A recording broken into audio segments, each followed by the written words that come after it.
Last night someone left me a message in our LMS program. They didn't leave their email address, so I thought I'd make this quick video to show you how to find it. I hope you're in our Facebook group. So what she was trying to do was find a course that she purchased previously. So I'm going to do this right from the start. So I'm just typing in Google becstable. I'm choosing to go to the becstable website.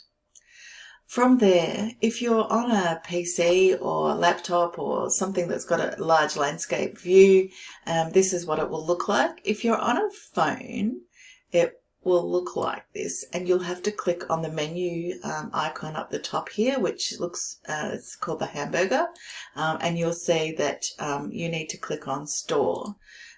Let's just open that back up again. So click on that.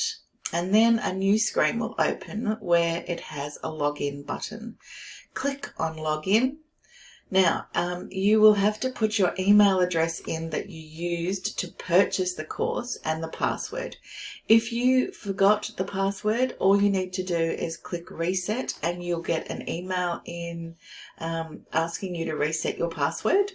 And then all you need to do is log in.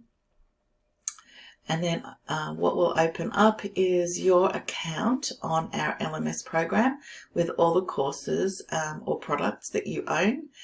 These are the ones that you own. These are ones that you don't, but you can choose to download or take them up.